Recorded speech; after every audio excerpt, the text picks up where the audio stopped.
하나님의 말씀 출애굽기 15장 1절에서 21절 말씀입니다.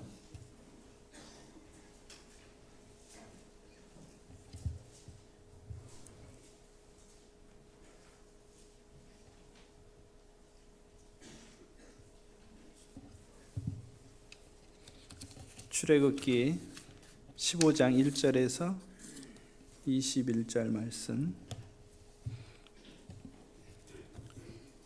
교독하시겠습니다. 이때에 모세와 이스라엘 자손이 이 노래로 여호와께 노래하니 일렀으되 내가 여호와를 찬송하리니 그는 높고 영화로우시며 말과 그 탄자를 바다에 던지셨음이로다. 여호와는 나의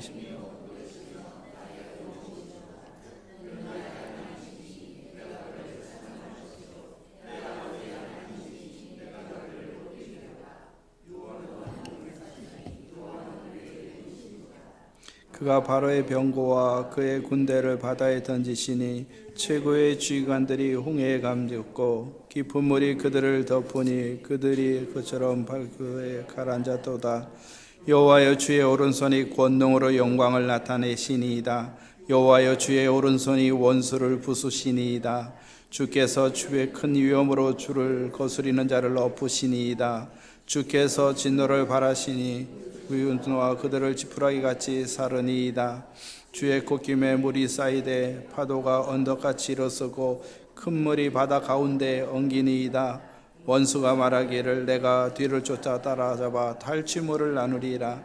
내가 그들로 말미암아 내 욕망을 채우리라. 내가 내 칼을 빼리니 내 손이 그들을 멸하리라 하였으나 주께서 바람을 느끼심에 바다가 그들을 덮으니 그들이 거센 물에 담겼나이다.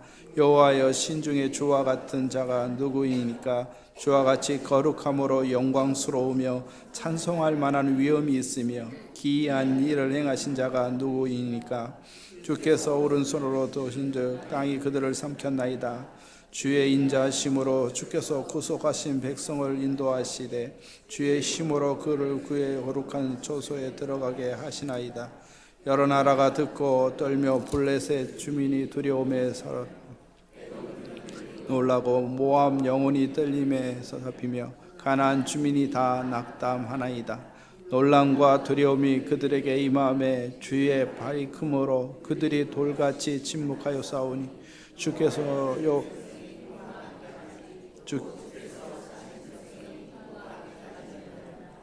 주께서 백성을 인도하사 그들을 주의 기업의 산에서 심으리이다. 여호와여 이는 주의 조서를 삼으시려고 예비하신 것이라. 주여 이것이 주의 손으로 세우신 송소로소이다. 여호와께서 영원 무궁하도록 다스리리라 하였더라. 바로의 말과 병거와 마병이 함께 바다에 들어가매 여호와께서 바닷물을 그들 위에 되돌려 흐르게 하셨으나 이스라엘 자손은 바다 가운데서 마른 땅으로 지나는지라. 야론의 전사님이 모든 여인도 그를 따라 나오며 소고를 잡고 춤추니 미리암이 그들에게 하여 이르되 너희는 여호와를 찬송하라. 그는 높고 영화로우시며 말과 그 탄자를 바다에 던지셨음이로다 하였더라. 아멘. 교독을 하자고 그랬는데 합독을 하셔가지고 순간 깜짝 놀래가지고 제가 정신 차. 그래서 막 집중하다 보니까 틀리고 이게 조금 어눌한 사람을 목사님이 왜 자꾸 오라 그러는지 모르겠어요. 여러분이 그 즐겨 부르는 찬송은 뭐가 있으세요? 아니 개인적으로 교회에서 부르는 것 말고 개인적으로 한번 생각해 보세요. 오늘 일기장에도 한번 남겨보시고. 갑자기 엄마 생각이 났어요. 저희 어머니는 아주 독특하신 분이에요. 돌아가신 지 꽤 되셨는데 저는 이제 저희 어머니는 돌아가셨고 저희 장모님하고 이제 장인어른하고 산 지가 벌써 한 10년이 넘었어요. 근데 또 이제 장모님이 아프세요. 장인어른은 작년 2월 28일에 돌아가셨고, 근데 요새 이제 갑자기 노래하니까 우리 어머니 생각이 나는 거예요. 평상시 잘 생각도 안 하더니. 근데 우리 어머니가 진짜 즐겨 부르던 찬송은 이 찬송이었어요. 내일 일은 난 몰라요. 하루하루 살아요. 불행이나 여행함도 내 뜻대로 못해요. 일하고 가도 없고 고네요. 주님 내 손 잡아 주소서. 내일은 난 몰라요. 삶의 일도 몰라요. 아버지요 평탄한 일 주옵소서. 어머니가 왜 이 찬송을 그렇게 좋아하셨을까? 좀 반추하면 아마 어머니는 이 찬송을 부르지 않으면 못 사셨을 것 같은 느낌이 들어요. 저는 우리 어머니는 황해도 분이고, 저는 인천에서 배 타고 지금은 8시간인데 백령도라는 곳 밑에 대청도가 저희 고향이에요. 참 마을이라고 6개밖에 되지 않는. 근데 어머니의 삶을 이렇게 보면 어머니는 상당한 기간 동안 무당 있죠. 무당들에게 굿하는 사람들의 날짜를 잡아주고 이런 분이셨어요. 글자를 모르세요. 근데 어머니가 예수를 믿고 글자를 배우시는 거예요. 그 배우는 목적이 뭐냐면 하나님의 말씀을 보고 싶다는 거예요. 성경을 읽고 싶다는 거예요. 그래서 글자를 배우셨어요. 누구한테 배웠냐면 제 조카에게 배웠어요. 제 조카가 저하고 나이가 얼마 안 차는데 저 어머니가 저를 47에 낳으셨거든요. 제 조카들하고 나이가 같아요. 그러니까 제 아들에 있는 우리 조카의 아이들이 할아버지 그리고 그래요. 그러니까 좀 그래요. 그런데 어쨌든 어머니가 예수를 믿고 성경을 읽었는데 그 성경을 읽을 때 어머니가 장절 개념을 잘 모르세요. 그러니까 이쪽 면을 읽으면 거기다 십자가를 이렇게 커요. 그러니까 우리 어머니에게 십자가는 중요한 인생의 아주 굉장히 중요한 의미죠. 이렇게 해서 이렇게 커요.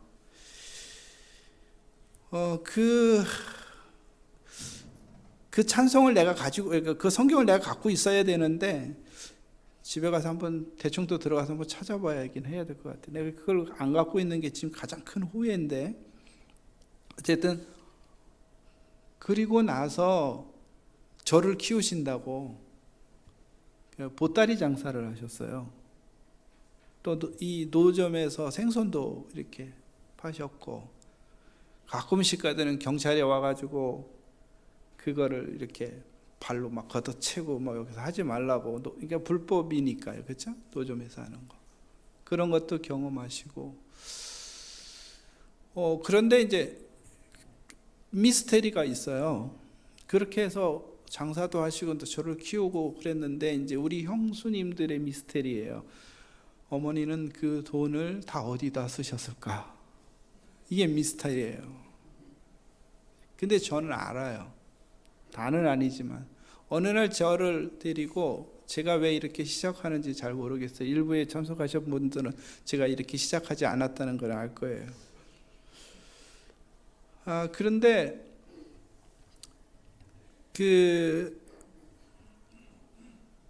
저를 한번 기독교 서점을 데리고 가셨어요.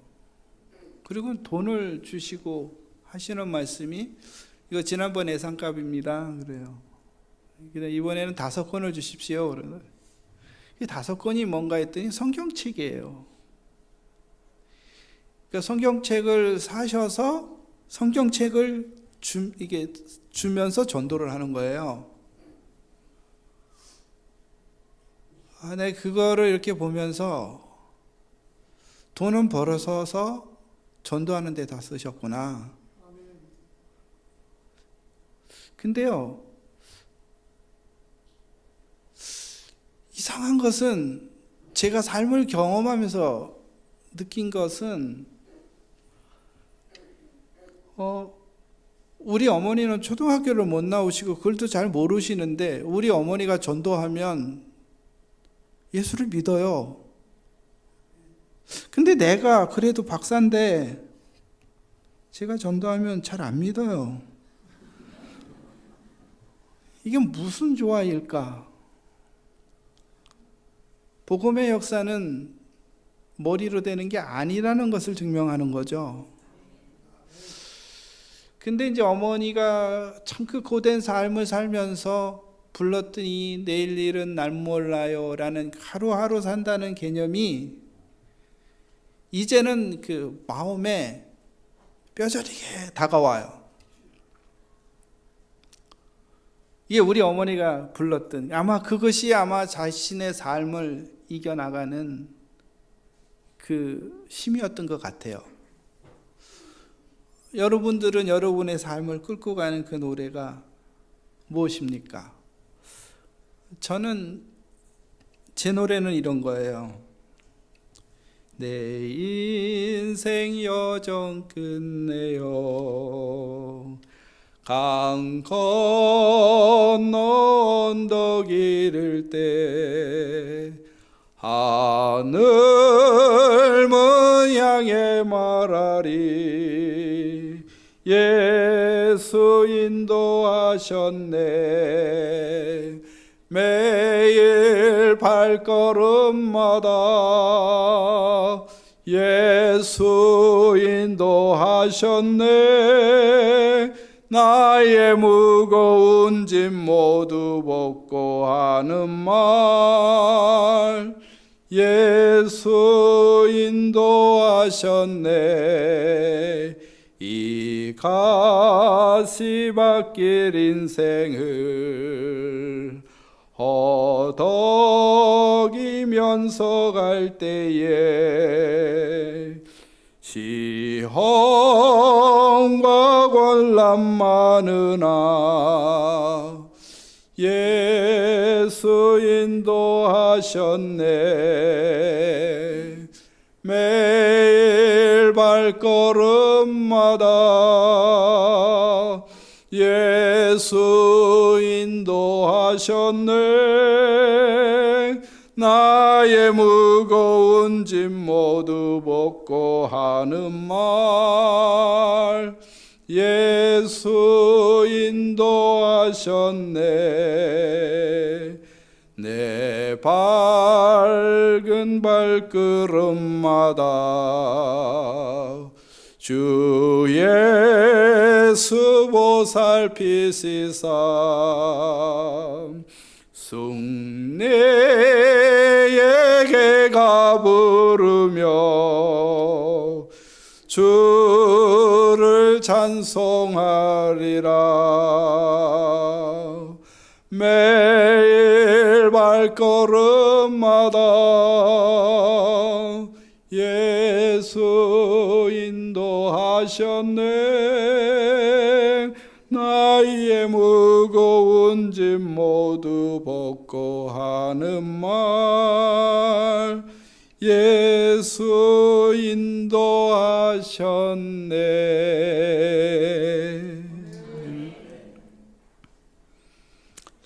저는 이 찬송이 오래전부터 좋아했어요. 청소년 때부터 좋아했던 것 같아요. 청소년 때 얼마나 고단하게 살았으면 이 찬송을 좋아했어요. 느낀 것은 좀 나아질 것이다 라는 생각들은 늘 하면서 살지만 늘 고백은 같은 것 같아요. 하나님의 인도가 없으면 참 살기 힘들구나 라는 생각이 드는 거예요. 그래서 이 찬송을 좋아해요. 아마 하나님 앞에서 독창하라면 잘할 수 있을 것 같아요.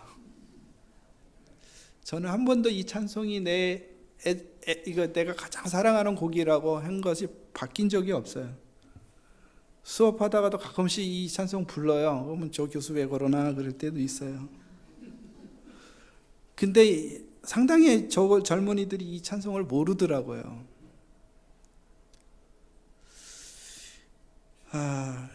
여기에는 저의 이 찬송을 부를 때 내 안에 있는 그 감격스러움이 있어요. 그 고비고비마다 넘어갈 때 그 하나님의 인도를 느끼고 입술로 고백할 때 나타나는 그게 내 안에서 늘 움직여요. 아마 모든 그리스도인들에게 이게 마음을 뭉클하게 하는 그러한 감격이 있다면 그건 예수의 십자가의 죽음과 부활로 인한 구원의 사건일 겁니다. 만약에 이스라엘에게 있어서 우리가 읽었던 이 이스라엘에게 있어서 감격스러운 사건은 무엇일까요?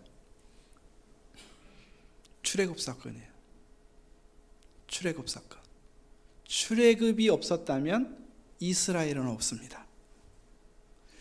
출애굽이 없었다라면 이스라엘은 지금까지 존재하지 않습니다.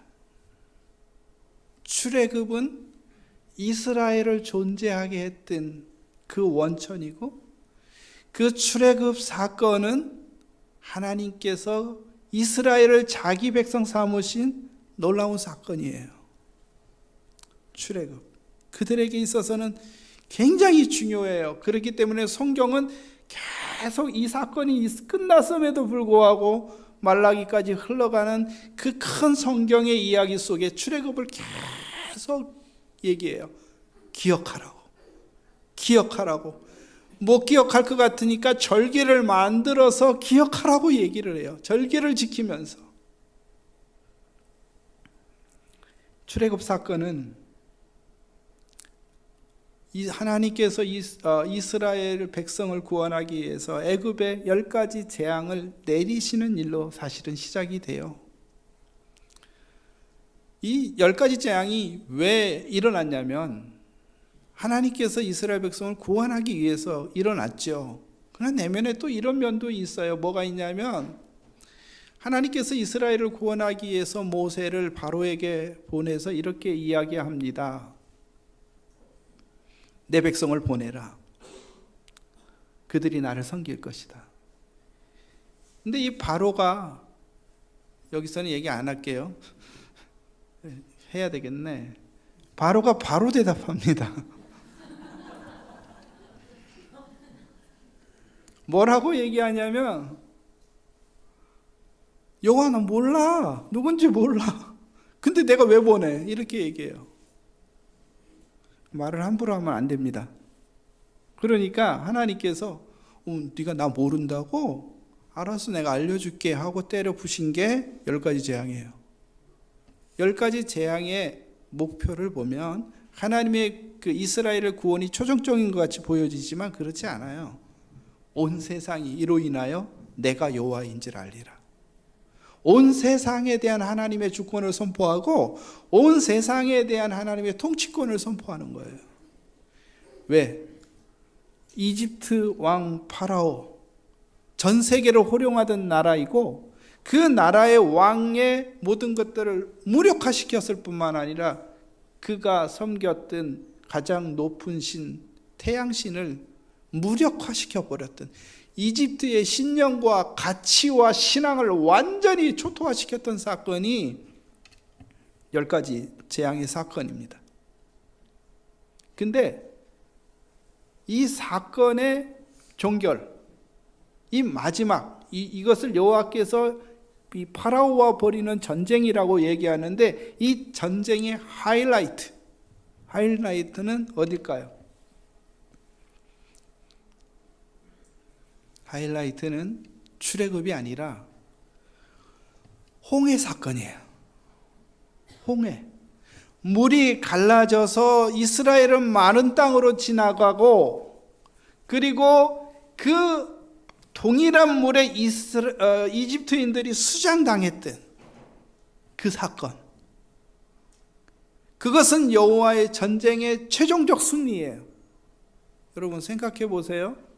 이 이집트인들은 이스라엘 사람들을 팽창을 막기 위해서, 번성을 막기 위해서 남자아이를 다 어디다 던져서 죽여버리라고 그랬어요?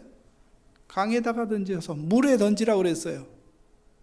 이 출애굽기 14장 이어서 15장으로 이어지는 이 홍해 사건은 여호와께서 그 이집트인들을 물속에 집어 던지는 사건이에요. 이 놀라우신 하나님이에요.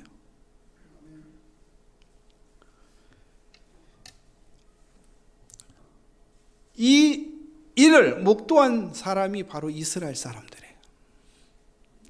이스라엘 사람들은 이 물이 갈라지는 걸 처음 경험했을 거예요. 생각해 보세요, 여러분. 그 뒤에서 쫓아오고 생명의 위기를 느꼈을 때, 다 떨고 있을 때 모세는 오늘 너희를 위하여 행하시는 여호와의 구원을 보라. 그리고 지팡이를 물에 넣었을 때 동풍이 불어오면서 그 자연적 현상이 일어나면서 놀라운 기적이 일어나는데, 땅이 갈라졌을 때 그 길을 걸어가는, 그 마른 땅을 걸어가는 이스라엘의 마음은 어땠을까요? 기뻤겠어요? 조마했겠어요? 막 겁했을까요? 어땠을까요? 별로 기쁘지 않았을 거예요. 왜? 여전히 뒤에서 쫓아오기 때문에 굉장히 두려움 가운데 막 그냥 급히 건너갔을 거예요. 그렇게 건너갈 때는 하나님의 위대한 것들이 기억이 나지 않아요. 그런데 다 건너서 뒤를 돌아보니 하나님께서 다시 바람을 불게 하시더니 물을 돌려서 좌우의 벽이 됐던 것이 함몰되면서 그 이집트인들이 함몰되는, 수장되는 그 사건을 보면서 그 여호와의 위대하심을 느끼게 됐던 거죠. 그게 하나님의 승리예요. 그 하나님의 승리를 목도한 사람들이 어떻게 하겠어요? 이건 환호성이 아니겠어요? 환호성? 여러분, 전쟁에서도 이기면 뭐를 휘둘릅니까? 깃발을 휘두르잖아요. 아말렉과의 전쟁에서, 여러분, 그 아말렉과의 전쟁에서 이스라엘이 승리하고 난 다음에 깃발을 흔들러요. 그 이름을 뭐라고 그랬어요? 여호와 니시. 여호와는 나의 승리다. 아니요. 그거는 이렇게 여호와는 나의 깃발이다. 여호와 니시는 깃발이라는 뜻이에요. 승리했을 때 이렇게 흔드는 그 승리의 감격을 표현한 것이에요. 그 영광을 목도하고 부른 노래가 오늘 출애굽기 15장이에요. 그래서 제가 제목을 하나님의 승리 영광의 노래라고 제목을 잡은 거예요. 근데 이 노래 속에는 중요한 3가지 이 노래의 내용이 담겨져 있어요. 이게 주제라고도 할 수 있죠. 이 세상에서 여러분 가장 아름다운 노래는 뭘까요? 정말 가장 뜨겁고 감격스러운 그 노래의 주제는 뭘까요? 오늘 질문만 계속하네요. 사랑입니다. 사랑. 그렇죠? 사랑. 노래의 내용이 사랑이죠. 사랑이 빠지지 않고 노래가 안 돼요. 그 노래를 표현한 게 아가서입니다. 아가서라는 뜻은 가장 아름다운 노래라는 뜻이거든요. 스림이라고 그러는데 가장 아름다운 노래 중에 노래. 근데 그 내용이 사랑인데 정말 이 세상에서 가장 아름답고 진짜 가슴이 메어지고 가슴이 뭉클하고 정말 가슴이 견딜 수 없을 정도로 아프면서도 감사가 있고 감격 있고 감동이 있는 사랑이 뭘까요? 하나님의 사랑입니다. 그의 아들 예수 그리스도를 우리에게 주시고 우리를 자녀 삼으신, 하나님을 대적하던 그 인간들을 그의 자녀 삼으시고 백성 삼으신 하나님의 사랑, 그게 가장 아름다운 사랑이죠. 오늘 그 내용이 뭐냐면 우리의 그 구원의 내면에 반대쪽에는 뭐가 있냐면 심판이 있어요. 구원과 심판은 동면의 양면과 같습니다.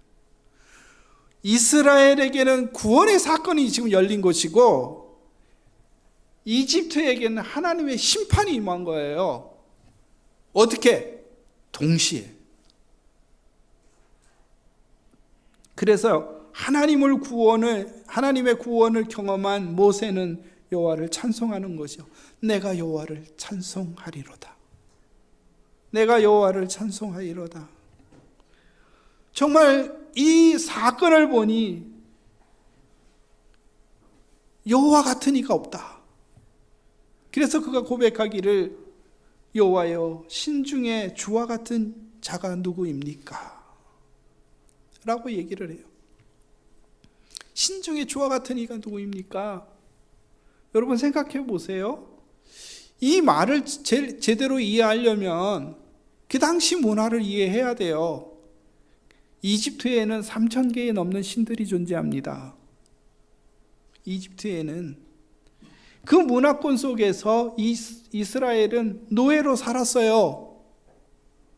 그런데 여호와가 자기들을 구원했는데 이 하나님이 어떤 하나님인지 알아야 될 거 아니에요?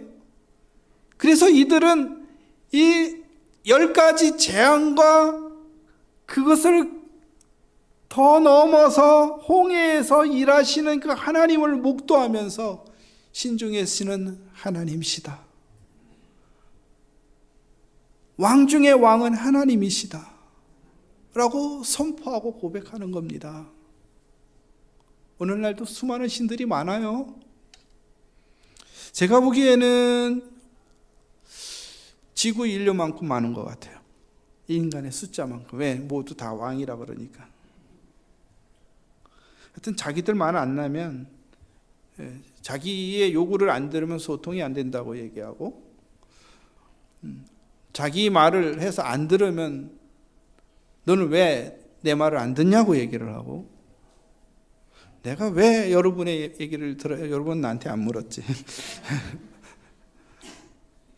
이게 우리의 인간사예요. 하나님은 없어요. 근데 그 가운데서 하나님을 인정하고 고백하고 하나님만이 왕이십니다 라고, 하나님만이 우리의 구원자이십니다 라고 고백하는 것은 진짜 예수 그리스도를 구주로 믿는 사람들이에요.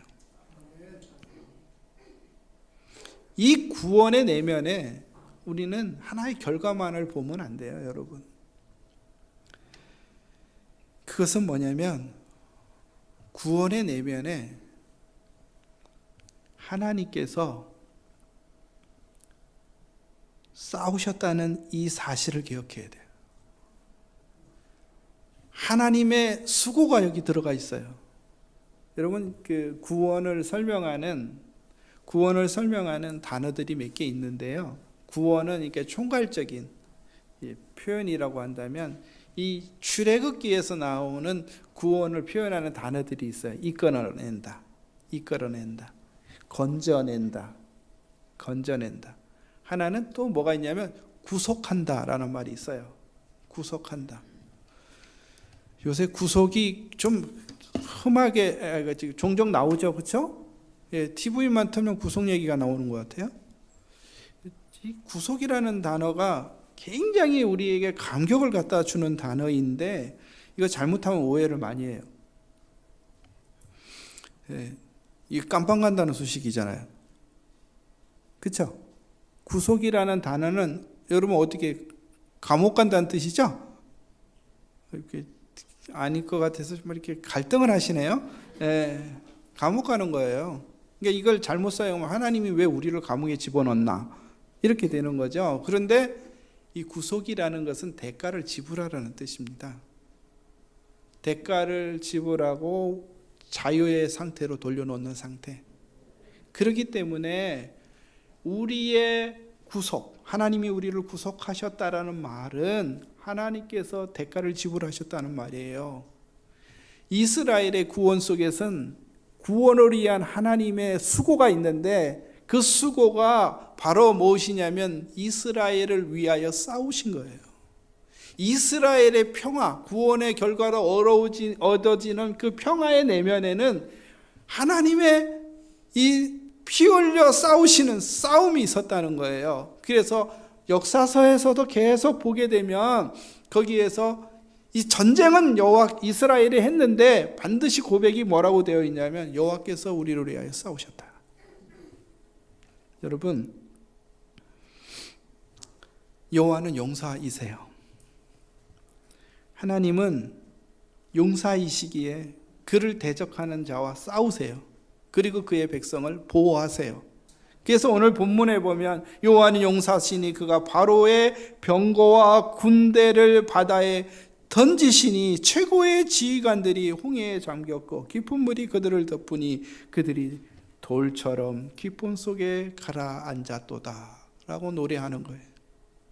그게 구원의 실제적인 하나님, 구원을 위해서 일하신 하나님의 실제적인 행동이에요.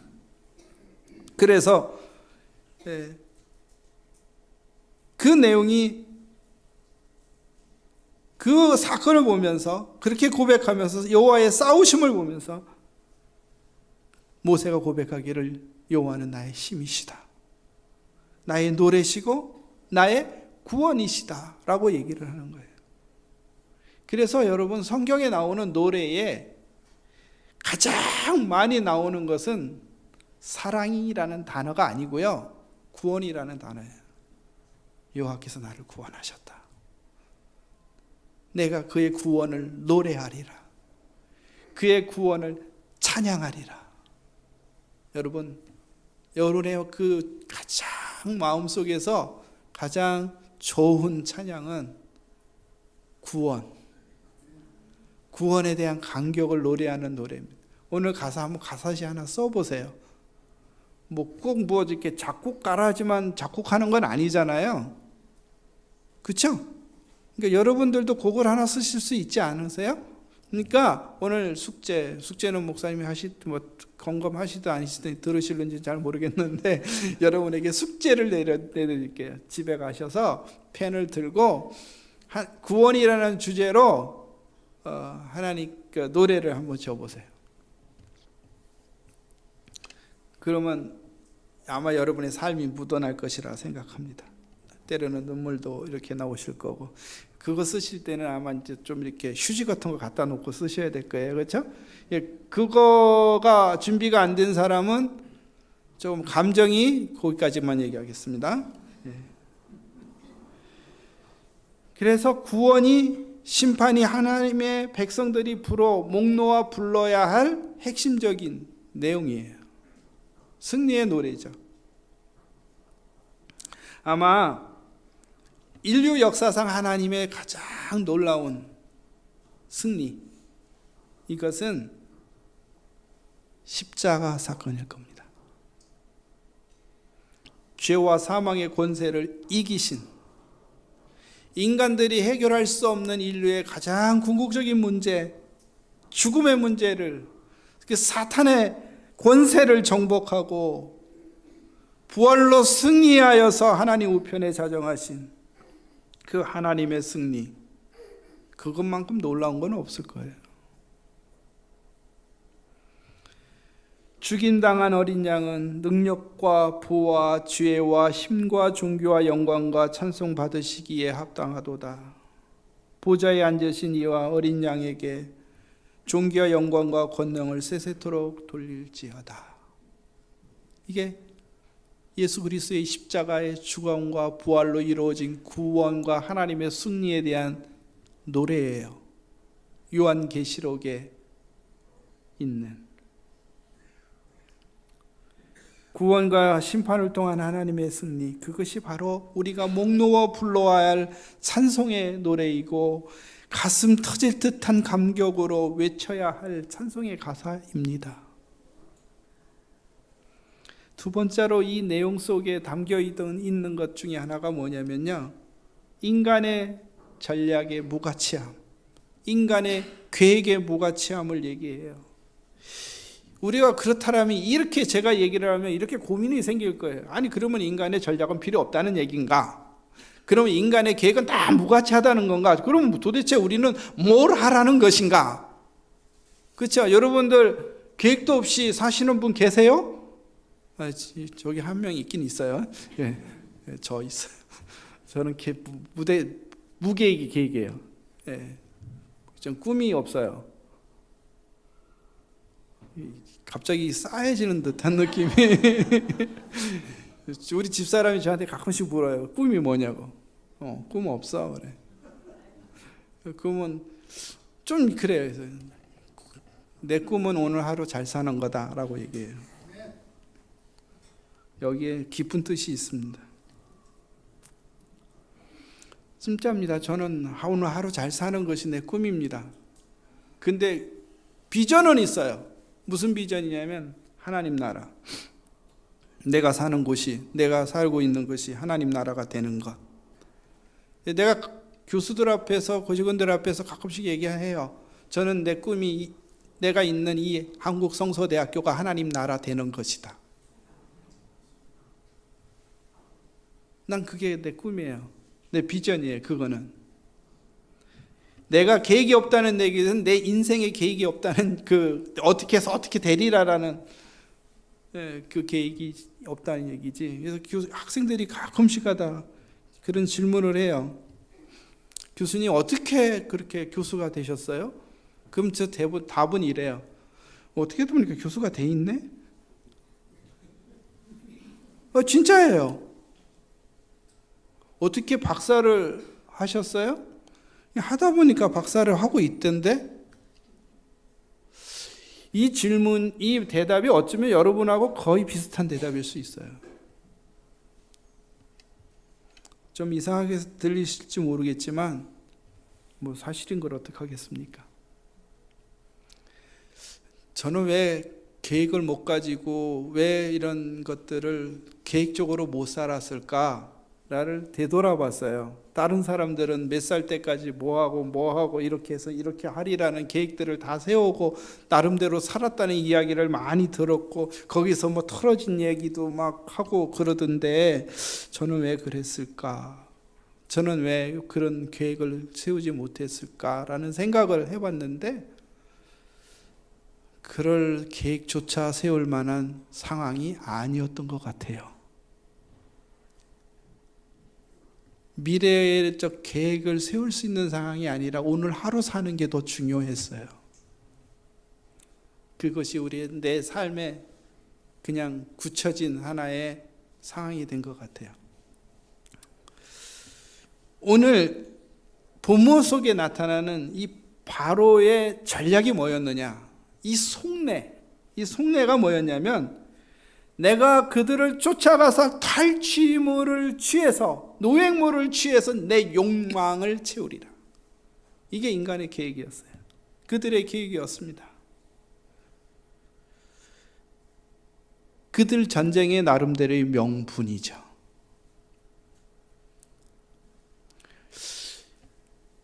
여기서는 그들이 남의 것을 빼앗아서 내 욕망을 채우겠다는 인간의 전략, 여러분 이것을 단순하게 생각하시면 안 되는 것이 바로는 세계를 지배하는 최고의 전략가라니까요. 최고의 통치가예요. 그를 대적할 사람은 없었어요.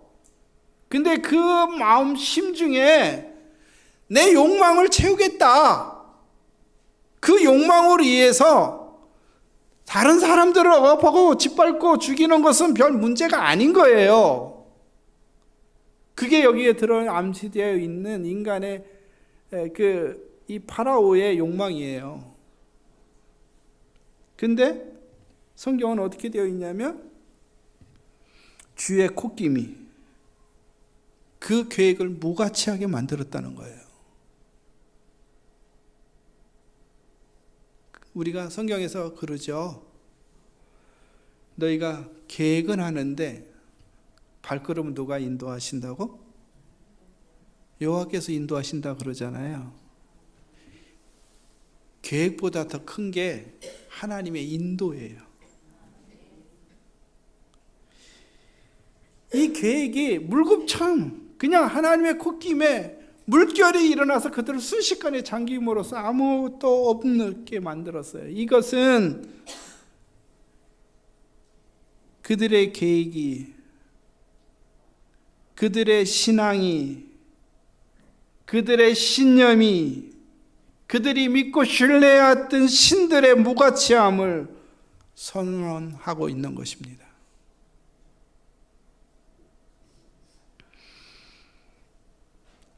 그래서 전도서가 이렇게 얘기하죠. 오늘은 야고보서에서 그랬죠.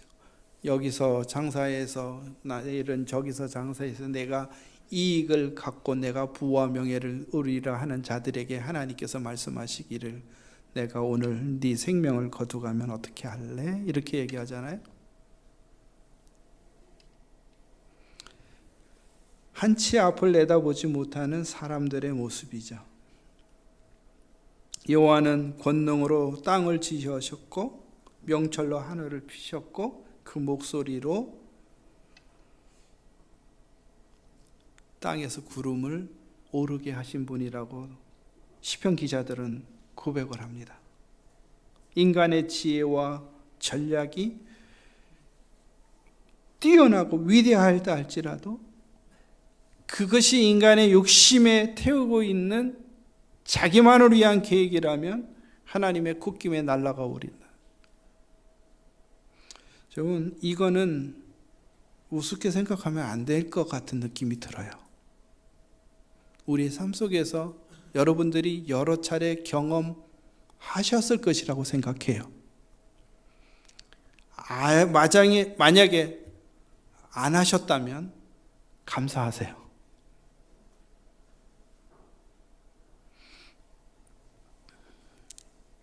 저는 하루에도 이것을 늘 경험하고 삽니다.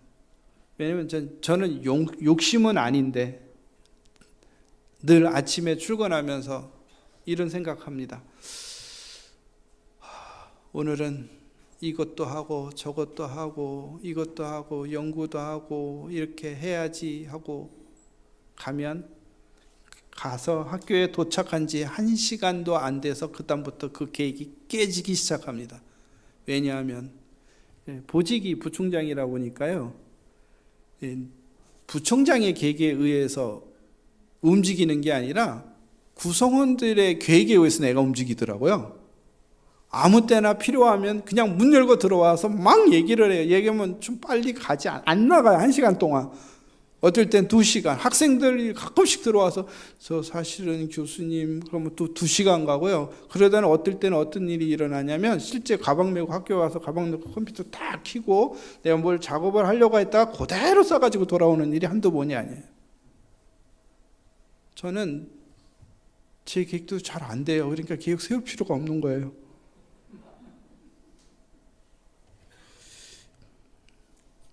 그렇다 해서 우리가 계획 없이 계획 없이 살아야 된다 이렇게 얘기하는 건 아닙니다. 욕심 부리지 말라는 거죠. 그 욕망을 채우기 위해서 남을 해하지 말라는 거예요. 그 자에 대해서 하나님이 어떻게 하신다는 거예요. 콧김에 그 계획을 날려버리신다는 거죠. 그래서 선지자 예레미야가 이렇게 이야기합니다. 사람마다 어리석고 무식하도다.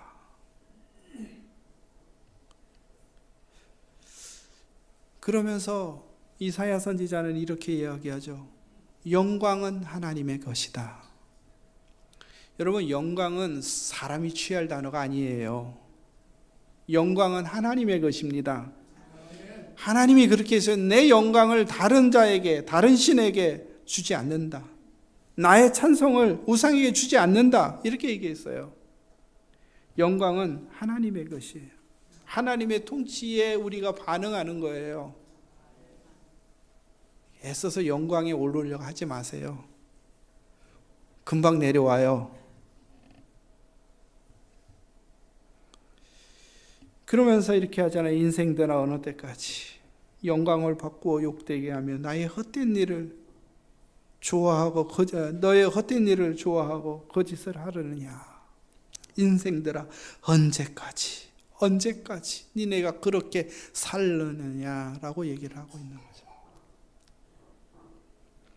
마지막으로 이 본문 속에 담겨져 있는, 이 노래에 담겨져 있는 주제 중에 하나가 하나님의 인도입니다. 하나님의 인도. 하나님께서 값주고 사신 백성을 기업의 산에 인도하시겠다는 거예요. 이 인도를 그들은 고백하고 있는 거예요.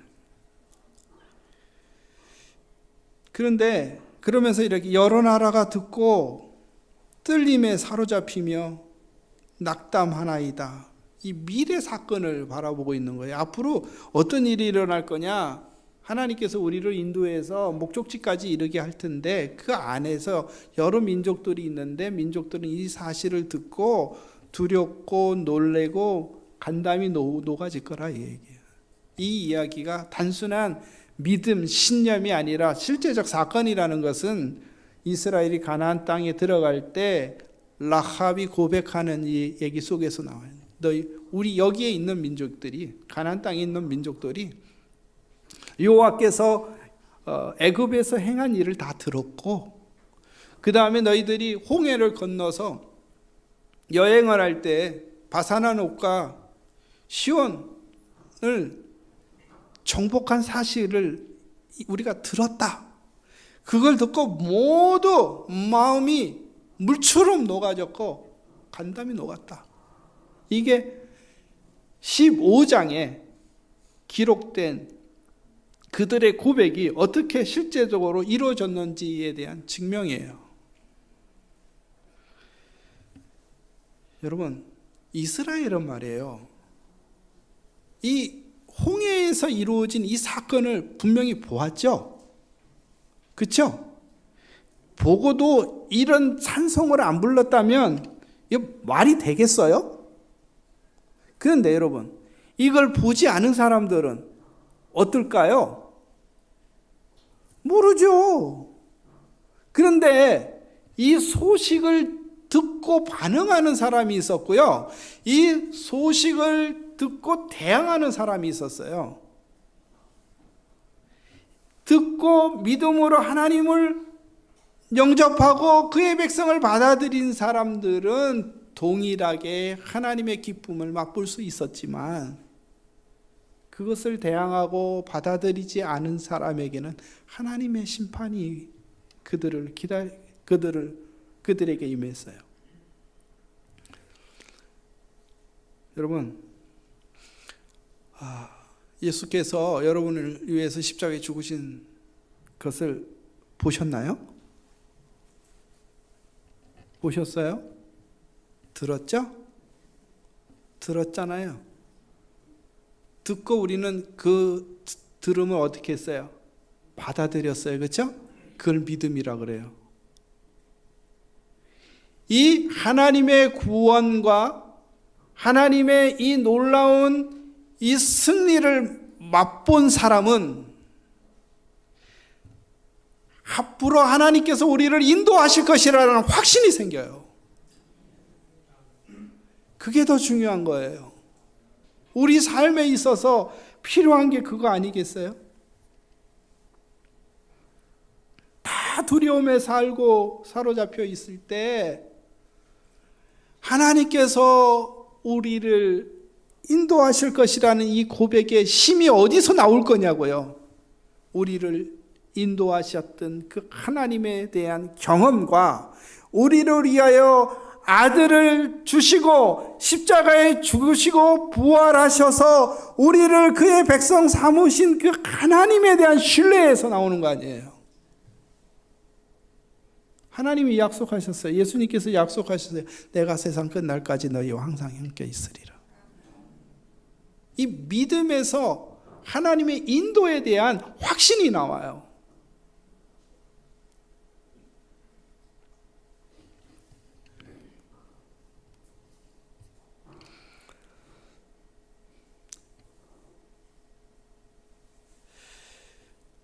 여러분은 앞으로 여러분의 인생길이 어떻게 될 것이라고 생각하십니까?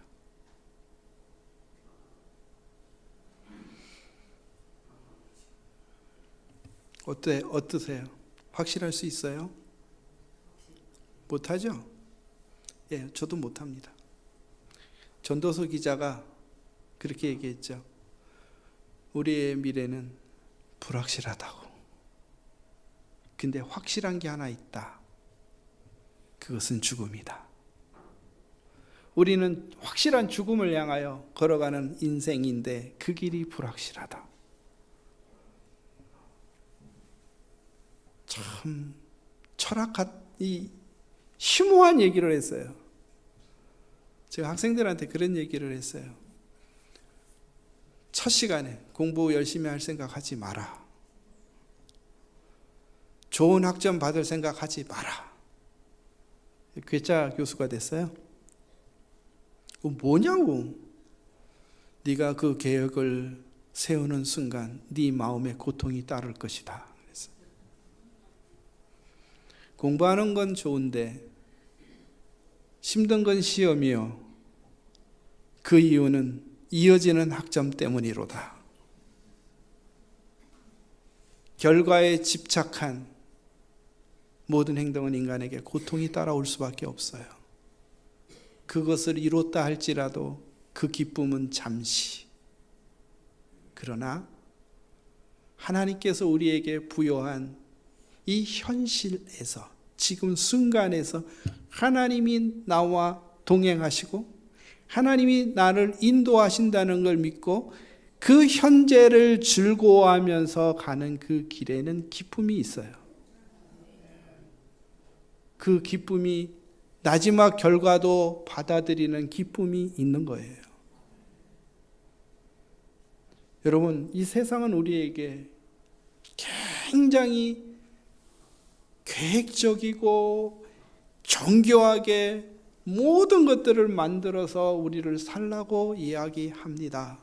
때로는 그것이 현명하고 지혜로운 것 같이 보여요. 그러나 우리의 생사의 주관자는 하나님이십니다. 우리에게 필요한 건 하나님의 인도예요. 아브라함이 이삭의 아내를 얻기 위해서 종을 보낼 때, 밧단 아람으로 보낼 때 이렇게 얘기합니다. 종이 만약에 여인이 이 땅으로 오지 않는다 그러면 이삭을 데리고 갈까요? 이렇게 물어요. 그때 아브라함이 하는 대답이 있습니다. 그 대답이 뭐냐면 여호와께서 네 앞길을 인도하시리니, 여호와께서 네 앞길을 인도하시리니. 이스라엘을 가나안 땅으로 인도한 이가 여호와이십니다. 하나님이 어떻게 인도했냐면 언약궤가 항상 이스라엘 진영 앞에서 걸어가셨어요. 항상 앞서서 가셨어요. 뒤에서 마치 몰이하듯이 우리를 몰고 가시지 않으셨어요. 제가 제일 이 이야기만 하고 마칠게요. 자꾸 여러분 앞에서 길어지는 것 같아서 마치는데 제가 이렇게 평상시 길거리 걸어 다니면서 조금 마음이 아픈 경우, 조금 화가 나는 경우가 있어요. 그것 때가 별 남의 일까지 다 참견을 해서 그러긴 한데, 참견까지는 아니지만 그걸 보면 굉장히 화가 나요. 그게 뭐냐면 어린아이를 데리고 가는 부모, 엄마예요, 엄마. 부모. 그러니까 엄마가 어린애를 데려오면서 엄마 애를 앞에다 세워놓고 가야지. 뒤에서 빨리 따라. 왜 빨리 오라니까 하면서 일하는 어머니의 모습을 보면 너무하다 라는 생각이 들어요. 아이를 보호해야 되지 않겠어요? 뒤에 있는데 어떻게 보호해요? 넘어지면 내가 그러니까 조심하랬지 이렇게 얘기하는, 다 우리가 그렇긴 하지만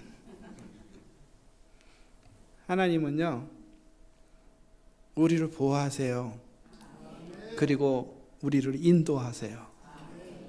그 인도를 믿고 지금 삶이 험하고 고되고 어려울지라도 그 길이 없어지기를 위하여 기도하지 마시고 그 길 속에서 주님과 동행함으로 주의 인도하심을 따라감으로 얻어질 기쁨, 그 교제 속에서 얻어질 감격을 기억하시고 사시는 여러분들이 되기를 주의 이름으로 축원합니다. 네, 기도하겠습니다.